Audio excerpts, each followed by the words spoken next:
Last January was when I really decided that I wanted to embark on solo work. It started because I had an idea for an album that I wanted to write, and it all, like, in terms of like the idea that I had and everything really fell into place in a kind of synergy that was hard to deny. I had a moment when all of these things clicked together of what I wanted to be doing. The hairs on my arms stood up and I was like kind of shaking a little bit because it was one of those moments of like, oh my God, yes, like exactly that's what you want to do.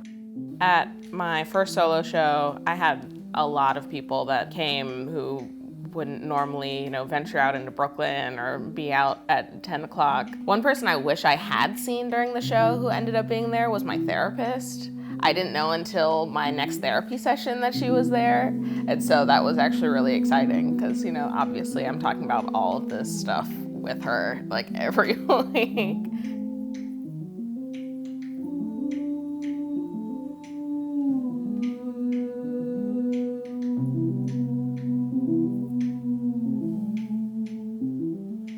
Well, something I had actually been talking about my therapist with the week prior. I felt like my biggest challenge going into my first solo show was over the summer, I got asked to sing the national anthem for Hillary Clinton before the speech that she made when she got the nomination officially. And it was a really last minute thing, and the way things worked out, I wasn't as fully prepared as I should have been. I didn't get introduced, and so the audience sang along with me. And so because of that, I didn't get to sing the version that I'd been really strenuously rehearsing for 48 hours.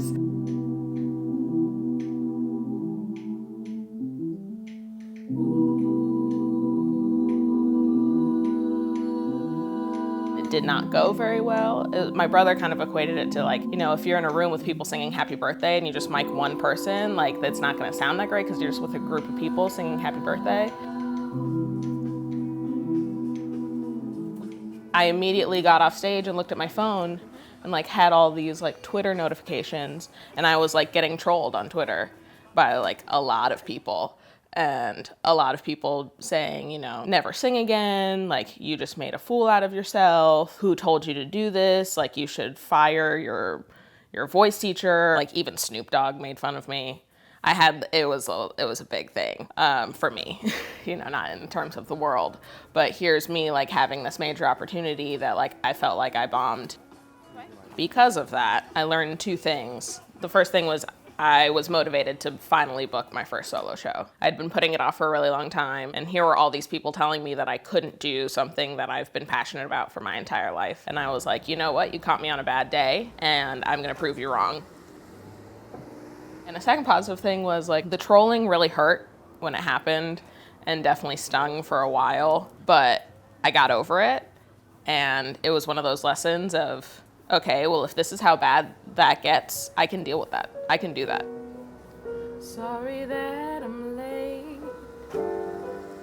I didn't properly.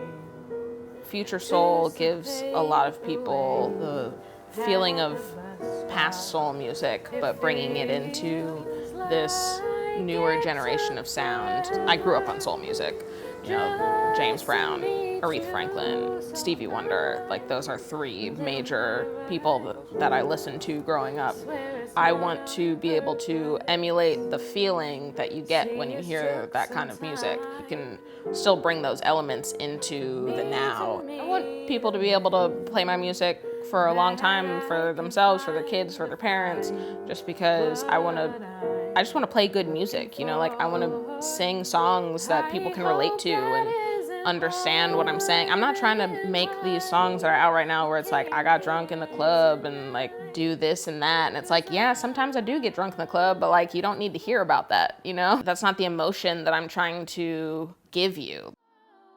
I want to write music and sing music that is relatable in the sense of here is a hard time that I went through, here's a happy time that I went through, here's a sad moment, here's a political thought piece, here's some stuff that will actually make you think. I want to make memorable music. I want to make music that it's you hear it and you're hooked and you want to keep listening to that.